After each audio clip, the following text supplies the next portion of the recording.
PhD में सुशासन की जगह कुशासन की शुरुआत हो गई है।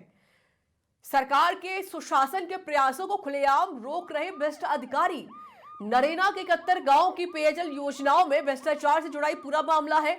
डिप्टी सीएम और स्थानीय विधायक प्रेमचंद बैरवा ने करवाई थी जांच। क्षेत्रीय भाजपा प्रतिनिधियों की शिकायत पर डिप्टी सीएम ने जांच करवाई। जनता को पानी नहीं मिलने और पीएचईडी अधिकारियों ठेकेदारों के भ्रष्टाचार की शिकायतें हैं। डिप्टी सीएम के निर्देश पर जांच में 92 लाख रुपए का महाभ्रष्टाचार का उजागर हुआ। सोचिए, इतना बड़ा महाभ्रष्टाचार यहां पर किया गया। जब डिप्टी सीएम प्रेमचंद बैरवा ने इसकी मांग की, शिकायत की, उसके बाद 92 लाख रुपए का महाभ्रष्टाचार का उजागर किया गया। जांच रिपोर्ट में जेईएन एक्सीएस सीई भी 92 लाख रुपए के घोटाले में लिप्त मिले हैं। अब जांच करने वाले अधिकारी के खिलाफ भ्रष्ट अधिकारियों ने मोर्चा खोल दिया है। जांच अधिकारी धारा सिंह को पीएचईडी एसी हिमांशु मील द्वारा खुलेआम शुरू की गई प्रताड़ना। वहीं जांच करने वाले एएन धारा सिंह को नियम विरुद्ध थमाया एसी हिमांशु मील ने नोटिस। एसी हिमांशु के खिलाफ पहले से ही भ्रष्टाचार के 3 संगीन मामलों में 16 सीसी की जांच चल रही है।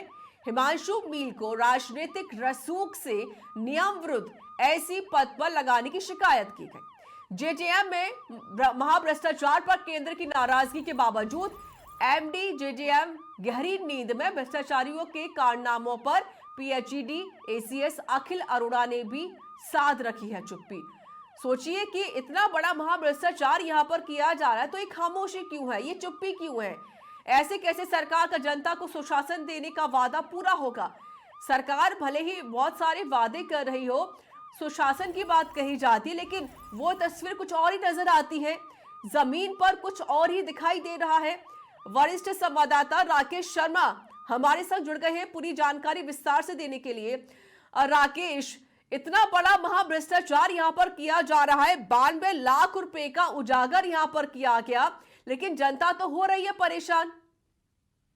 बिल्कुल, देखिए ऋचा, जिस तरीके से प्रधानमंत्री नरेंद्र मोदी और मुख्यमंत्री भजनलाल शर्मा ने राजस्थान की जनता से सुशासन का वादा किया है और इस दिशा में लगातार सरकार द्वारा प्रयास किए जा रहे हैं, लेकिन धरातल पर विभाग के जो अधिकारी हैं वो किस तरीके से सरकार के सुशासन के सपने को जनता के लिए कुशासन का सपना बना रहे हैं। एक बहुत जीता जाता उदाहरण ये सामने आया है, जिसमें जब 92 लाख रुपए के महाभ्रष्टाचार का मामला सामने आया, उसमें जो सहायक अभियंता जितेश मीणा, जो सहायक कनिष्ठ अभियंता पूजा कुमावत के साथ साथ जो एक्सीएन जितेंद्र शर्मा और हिमांशु मील इसमें दोषी पाए गए, इनके खिलाफ एसीएस ने बाकायदा रिपोर्ट तलब की है।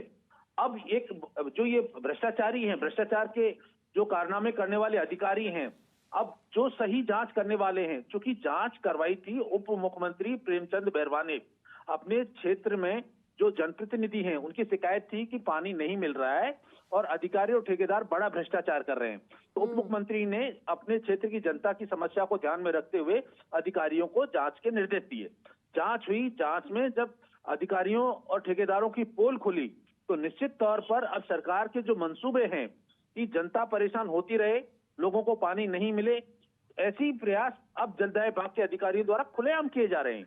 ये एक नमूना है जिसमें जो सुपरिटेंडेंट इंजीनियर हैं हिमांशु मील, जिनके खिलाफ भ्रष्टाचार के संगीन मामलों में 16 सीसी में 3 केस दर्ज हैं, जिनमें उनकी सेवाओं को बर्खास्त करने का प्रावधान भी है।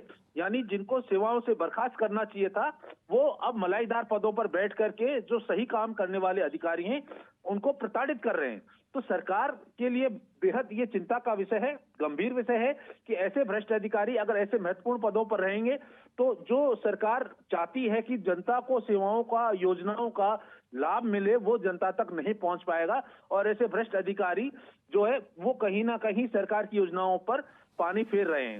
लेकिन तो राकेश, विडंबना की बात तो ये है कि भले ही देखिए समाचार प्रेस कई बड़े खुलासे यहाँ पर कर भी रहा है और जाहिर सी बात है कि ये जानकारी जरूर मुख्यमंत्री के पास होगी, सरकार के पास होनी भी चाहिए, लेकिन जो हम देख रहे हैं कि लगातार महाभ्रष्टाचार यहाँ पर किया जा रहा है। जिन्होंने भ्रष्टाचार किया आज वो एक उच्च पद पर बैठे हुए हैं। 71 गाँव जिनको जल या पेयजल योजना से वंचित रहना पड़ रहा है, उनको जल नहीं मिल रहा है। तो क्या इस पर जो नेतागण है या जो केंद्रीय मंत्री है या जो सरकार है उस पर क्यों ढंग से एक्शन नहीं ले पा रही है, जब सारे सबूत यहाँ पर पेश किए जा रहे हैं उसके बावजूद भी? बिल्कुल देखिए ऋचा, इसमें कोई अतिशयोक्ति नहीं है कि ऐसे भ्रष्ट अधिकारियों को राजनीतिक संरक्षण प्राप्त होता है, चाहे वो जातिगत समीकरणों के आधार पर करें, कमीशन, घूसखोरी या रिश्वत के बल पर ये जो मलाईदार पद हासिल कर लेते हैं, फिर जब ये पैसा देते हैं, चाहे वो राजनीतिक लोगों को दो या प्रशासनिक लोगों को, तो उसके कोटे की पूर्ति के लिए ये भ्रष्टाचार करते हैं धरातल पर। और वो जब भ्रष्टाचार होता है तो जनता परेशान होती है, सरकार की योजनाएं लागू नहीं होती। निश्चित तौर पर खुद मुख्यमंत्री लगातार भ्रष्टाचार के मामलों पर बेहद संवेदनशील नजर आए हैं। उन्होंने हमेशा भ्रष्टाचार को समाप्त करने के लिए कठोर से कठोर कदम उठाने के प्रयास भी किए हैं, लेकिन धरातल पर जो अधिकारी हैं, जो भ्रष्ट अधिकारी हैं, अगर उनको लगाया जाएगा तो इनका सरकार के सपनों का क्या हश्र होगा, क्या उनका अंजाम होगा, ये सामने ये तस्वीर जो है वो बता रही है। तो ये जो जलदाय विभाग में भ्रष्ट अधिकारियों को मलाईदार पदों पर बिठा रखा है, तो उसके जरिए जनता तक पेयजल योजनाएं सही तरीके से लागू नहीं हो पा रही हैं, पर इस तरह के कारनामे सामने आ रहे हैं। राकेश, लेकिन अगर जिन लोगों ने इन अधिकारियों को उच्च पद पर बिठा रखा है, डेजिग्नेशन का ये लोग फायदा उठाकर इतना बड़ा महाभ्रष्टाचार कर रहे हैं, deputy CM doctor Premchand Bairwa लगातार इसकी मांग भी उठाते रहे, उन्होंने शिकायत भी की, उसके बाद ये कार्रवाई को आगे बढ़ाया गया। तो जो लोगों ने इनको उच्च पद पर बिठाया उनके खिलाफ एक्शन क्यों नहीं लिया जा रहा, और ऐसे कौन से लोग हैं जो इनको एक इतना मलाईदार पद दे रहे हैं? बिल्कुल देखिए ऋचा, जलदाय विभाग में जो भ्रष्टाचार करने के लिए एक बहुत बड़ी गैंग बनी हुई है। ये राज्य स्तरीय गैंग है और इसके मुखिया यहाँ जल भवन मुख्यालय के साथ साथ राजनीतिक क्षेत्र से भी जुड़े हुए हैं। क्योंकि उनको वसूली जो मिलती है ऐसे भ्रष्ट अधिकारियों से, उसकी बहुत बड़ी जो मात्रा है, इसकी जांच एसीबी भी कर रही है, केंद्र सरकार द्वारा भी की जा रही है।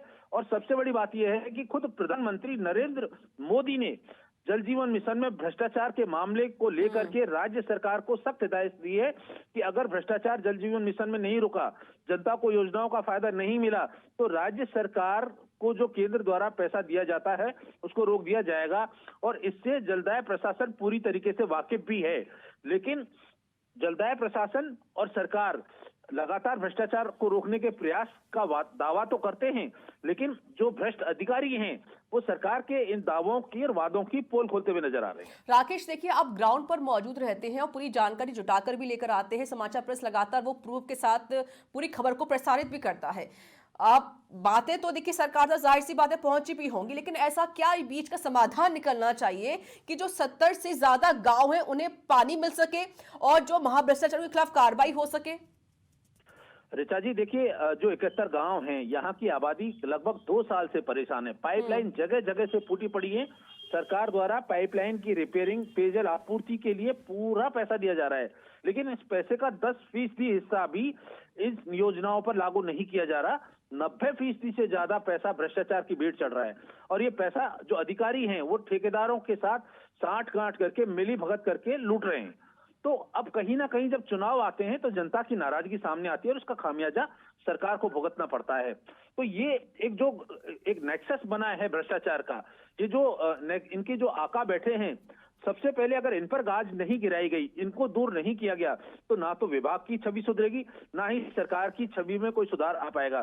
पिछली सरकार के कार्यकाल की हम बात करें तो विधानसभा चुनाव में जल जीवन मिशन योजना के भ्रष्टाचार के मामले प्रमुखता से उजागर हुए थे और सरकार को जो है जाना पड़ा था, पिछली सरकार को। अब वही चीज पिछली सरकार के कार्यकाल से ज्यादा भ्रष्टाचार के मामले सामने आ रहे हैं, ज्यादा शिकायतें सामने आ रही है। यही कारण है कि केंद्र सरकार द्वारा, प्रधानमंत्री नरेंद्र मोदी द्वारा राजस्थान में पेयजल योजनाओं में भ्रष्टाचार पर बेहद चिंता जताई गई है। लेकिन राकेश, आपने खुद मुझसे कहा कि देखिए 2 साल से जो गांव वाले हैं उनको दिक्कतें बहुत ज्यादा हो रही है, भ्रष्टाचार पहले से ही होता हुआ आ रहा है और अभी भी जारी है। अब तो बीजेपी की सरकार है, केंद्र में अभी बीजेपी की सरकार है, तो क्यों ऐसा कोई एक्शन नहीं लिया जा रहा? ये काम तुरंत हो जाना चाहिए फिर तो। यहाँ तक कि जनता जो विश्वास करती है सरकार पर, वो विश्वास कायम रहना चाहिए उनका। बिल्कुल देखिए ऋचा, डबल इंजन की सरकार है और आम आदमी को डबल उम्मीदें भी हैं कि हमको भ्रष्टाचार से मुक्ति मिलेगी, सरकार की योजनाओं का फायदा मिलेगा और जो कहीं ना कहीं जो जनता के सपने हैं उनको सरकार पूरा कर सके। सरकार प्रयास भी कर रही है, लेकिन जो जमीनी लेवल पर अधिकारी, भ्रष्ट अधिकारी बैठे हैं, जिनके कारनामे लगातार समाचार प्लस उजागर करता रहा है। सबसे पहले समाचार प्लस ने ही इस मामले को उजागर किया था, सरकार ने इसको गंभीरता से लिया था। खुद ACS PhD के जो अखिल अरोड़ा हैं, वो ईमानदार छवि के अधिकारी माने जाते हैं। MD JJM लगातार प्रयास कर रहे हैं, लेकिन इसके बावजूद ये जो एक नेक्सस बना हुआ है भ्रष्टाचार का, जिसमें जल भवन के मुख्यालय के बड़े अधिकारी भी शामिल हैं, राजनीतिक रसूख से जुड़े लोग शामिल हैं, वो अपने मंसूबों को पूरा करने के लिए, वो अपनी तिजोरी को भरने के लिए ये लगातार इस तरह के प्रयास कर रहे हैं। तो ये प्रयास निश्चित तौर पर सरकार और जनता के लिए सही नहीं है और इससे छवि सरकार की खराब होगी। चलिए, बहुत बहुत शुक्रिया आपका राकेश शर्मा, अधिक जानकारी देने के लिए।